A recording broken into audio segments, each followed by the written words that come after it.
Welcome to the Universal Spirit Research Lab of Sakimori. Thank you very much for visiting us from among the many channels. We hope you enjoy this time as well. Last time, we briefly introduced two prophecies of Rudolf Steiner, which we will deal with in this series: the Steiner Code, Steiner's prophecies, and autobiography. One of them was the prophecy that Maitreya Bodhisattva had reincarnated in the 20th century. The other was the prophecy of the fulfillment of Christ's second coming to the etheric realm, which is the prophecy of the coming in the New Testament. Also, Steiner saw that Maitreya Bodhisattva, who was the successor of Shakyamuni Buddha who became a Buddha, had reincarnated as Jeshu ben Pandira in the 1st century BC. And this Jeshu ben Pandira was the person who prepared for the birth of Jesus Christ in the Essene sect. Furthermore, Steiner said that Maitreya Bodhisattva, who reincarnated in the 20th century, would organize and work in a new Essene sect to fulfill Christ's second coming. Furthermore, he said that understanding the meaning of Christ's second coming through anthroposophy would become the clairvoyance of Christ in the spiritual world. At the same time, he also said that it was important to find this new Essene sect and learn about Christ. This time, we would like to deepen our understanding of how firm a spiritual recognition Steiner himself had of the reincarnation of Maitreya Bodhisattva and the second coming of Christ, through his reaction to the recognition of the Theosophical Society, which he belonged to at that time. This series, which I will serialize from now on, is about very important facts in Steiner's Anthroposophy. However, I am Japanese and I do not understand English. Therefore, I am using AI translation function to create sentences. For this reason, there may be mistakes or incomprehensible parts in grammar or words. I ask for your understanding in advance on this point. Let's get started right away.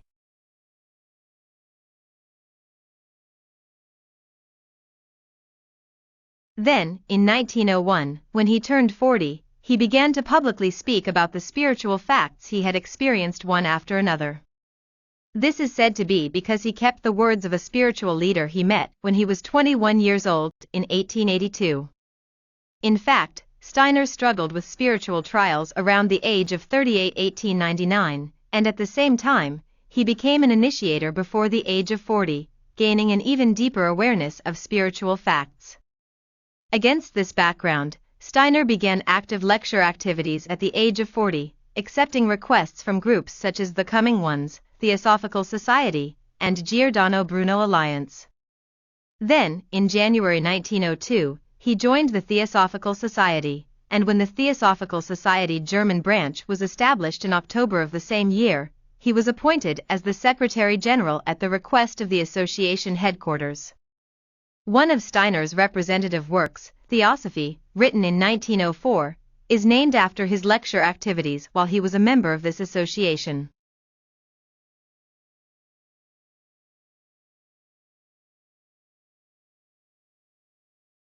In March 1911, 9 years after Steiner took office as the Secretary General of the German branch, a society called the Eastern Star was established in Udyar, India, within the Theosophical Society.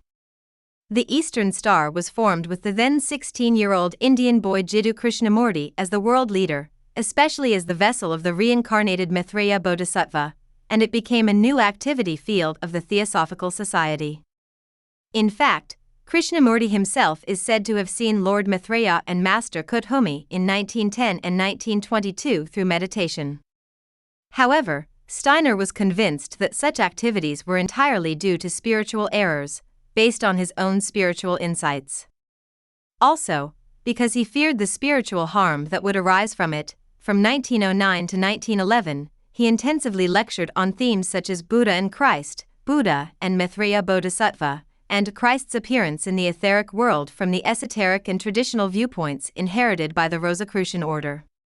The main content is what we covered last time. Furthermore, Steiner points out the following about the misrecognition of Krishnamurti, who was still a teenager, as Christ or Maitreya. The Bodhisattva who will become Maitreya Buddha in 300 years is such a type of existence. To say that such a Bodhisattva can be found already in his boyhood is purely occultism of pedantry.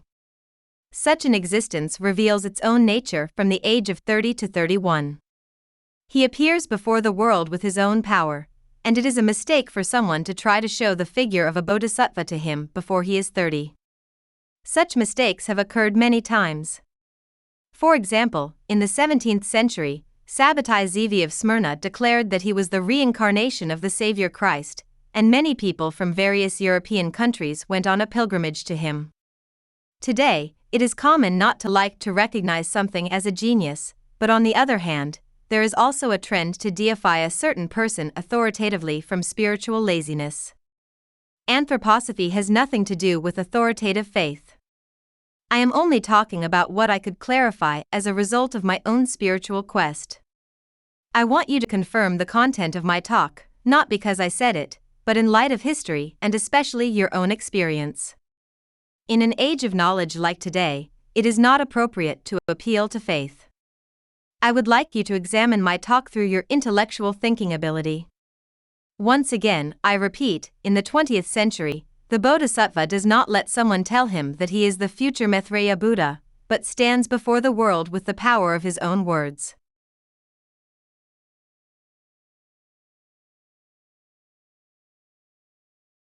As a result, in 1913, Ms. Annie Besant demanded the return of the establishment permit from the German branch, and Steiner was expelled from the Theosophical Society. Steiner looks back on this time in his autobiography My Life's Journey in his later years as follows. But already since 1906, there were signs of dangerous decay appearing within the Theosophical Society. Even before that, in the era of H.P. Blavatsky, such phenomena of decay had been pointed out from the outside, but still at the beginning of this century, there is a fact that the society itself corrected the wrongs by seriously considering spiritual activities. In fact, there was even a time when an unjust event was raised as a subject of discussion. However, since 1906, activities that remind us of the harm of spiritualism began to be carried out among the members of the society led by leaders who had little influence on me. Therefore, I had to repeatedly warn some of the members under my guidance that they should never get involved in activities that are preoccupied with such spiritualism. The peak of such activities was when a Hindu boy claimed to be the second coming of Christ. For the purpose of spreading such ridiculous stories, a special society called the Eastern Star was created within the Theosophical Society. As they wished, and also because Annie Besant, the top advisor of the society, especially requested it, it was unacceptable to admit them to the society. So, in 1913, I was expelled from the Theosophical Society. Thus, we were forced to establish the Anthroposophical Society as an independent society. In this way, Steiner came to establish a new Anthroposophical Society.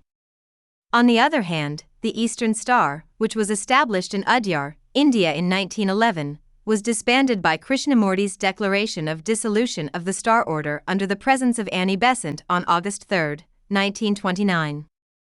Of course, from the perspective of ordinary people like us, there is no doubt that Krishnamurti is a very great person.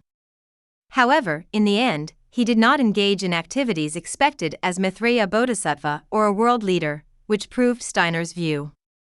However, that was 4 years after Steiner passed away in 1925.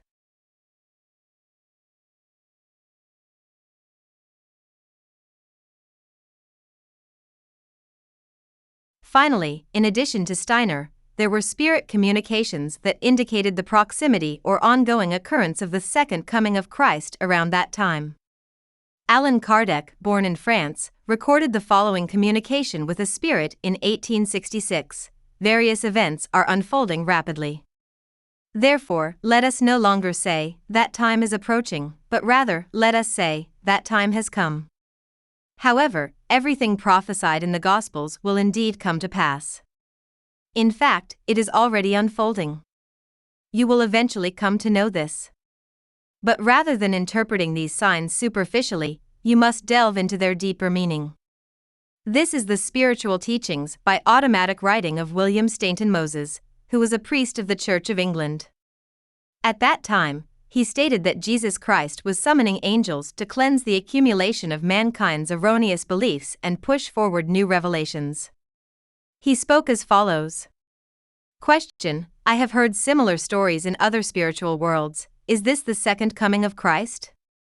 Answer: the second coming of Christ refers to a spiritual return.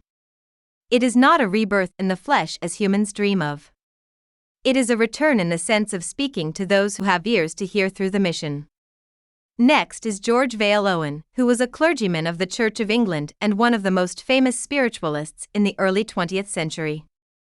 In his spiritual communication, a spirit that is a higher level of human spirit is told by angels about the advent of Christ and talks about its preparation and the situation of its second coming.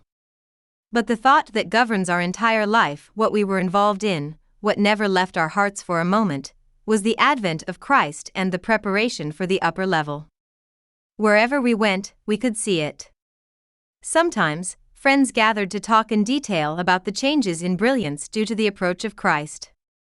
From 1920 to 1980, in the teachings of Silver Birch spoken by Maurice Barbanel, a British medium, it is said that the central existence of the spirit group is Jesus.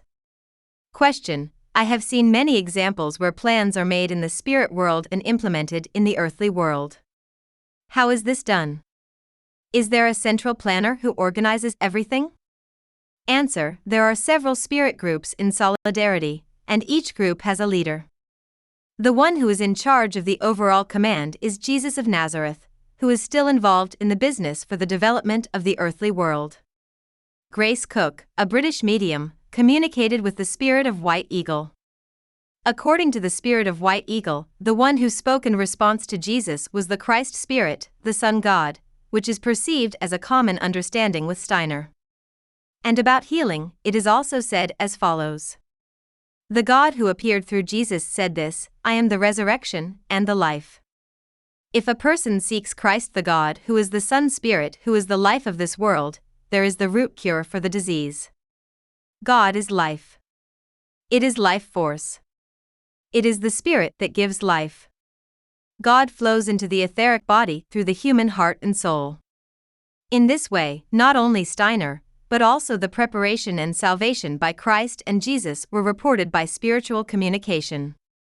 We will verify this from chapter 13 onwards, but in these communications, many descriptions that support the content of Steiner's lectures can be found.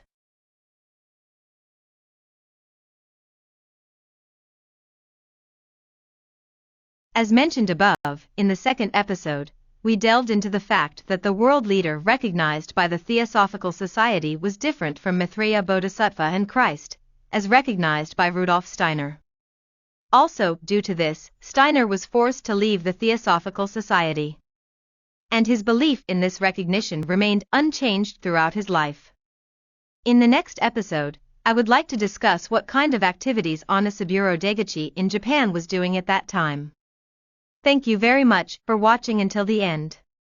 I look forward to your continued support.